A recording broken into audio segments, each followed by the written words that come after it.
はい、皆さんこんにちは。ともキング TV です。今日は、12月から、エンジンをかけてない車検が切れてしまった忍者 400R の、エンジンがかかるか、バッテリーの調子を見ていきたいと思います。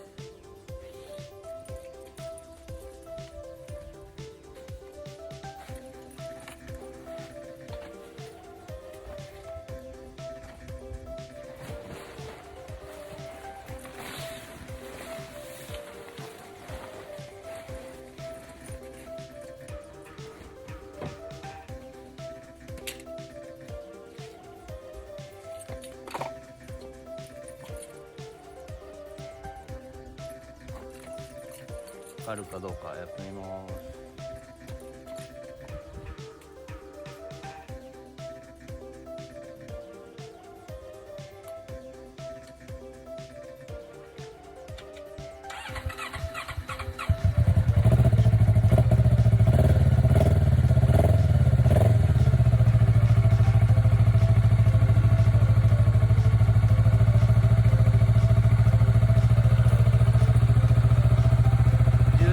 初めから3月初めまで3ヶ月全くエンジンかけてなかったのにちゃんとかかりました。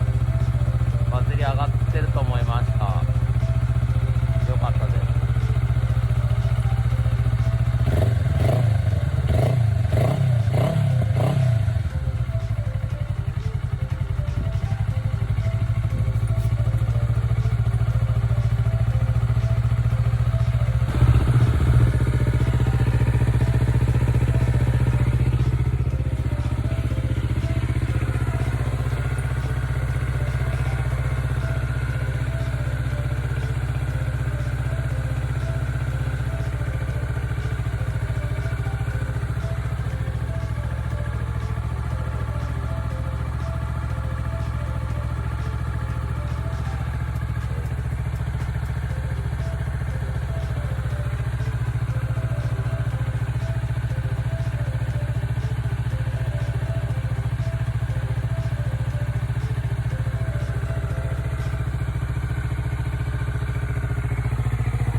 あってよかったです。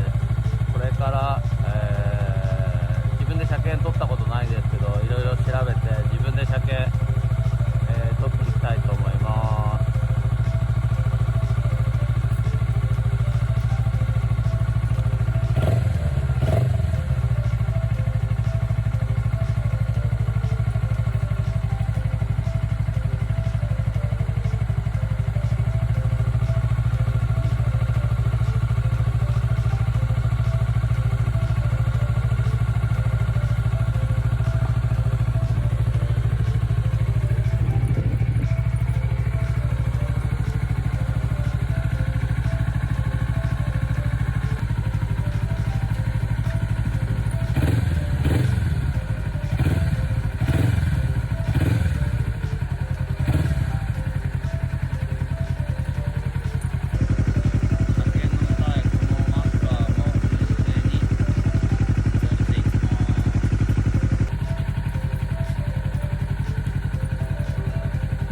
バイクは平成25年の、登録です。7年前のバイクで、